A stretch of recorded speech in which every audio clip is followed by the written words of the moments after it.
আমি যখন কলেজ যেতাম, কলেজের পাশেই এক দাদুর কচুরির দোকান ছিল। প্রায়ই সেখান থেকে ফেরার সময় কচুরি আর ছোলার ডাল খেয়ে ফিরতাম। আজ অনেকদিন পর ওই রকম ছোলার ডাল খাওয়ার ইচ্ছা হলো, তাই সকাল সকাল অনেকটা ভেবে চিন্তে ওই রকম ছোলার ডাল বানিয়ে ফেলার চেষ্টা করলাম, আর তার সাথে গরম গরম ফুলকো ফুলকো লুচি। প্রথমেই এক বাটি ছোলার ডাল ভালো করে ধুয়ে নিয়ে ডালের মাপেরই 3 বাটি জল দিয়ে কুকারে 4টে সিটি দিয়ে নামিয়ে রাখলাম ঠান্ডা হওয়ার জন্য।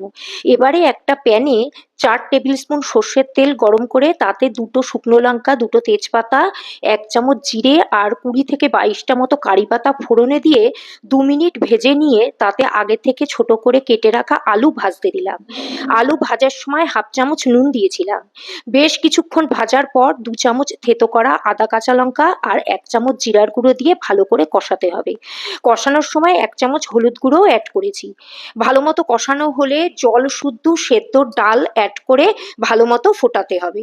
এখানে ডালটা একেবারে গলিয়ে সেদ্ধ করলে হবে না, ডালটা হাত দিয়ে টিপলে ভেঙে যাবে কিন্তু একটু শক্ত ভাব থাকবে, এই রকম সেদ্ধ করতে হবে। ডালে হলুদ আর নুন কম হয়েছিল বলে আরো একটু নুন হলুদ অ্যাড করেছি, আর স্বাদ অনুসারে চিনি অ্যাড করে কিছুক্ষণ ফুটিয়ে নিলে ছোলার ডাল একেবারে রেডি। ভিডিওটি কেমন লাগলো জানিও। আজ এ পর্যন্তই, টাটা।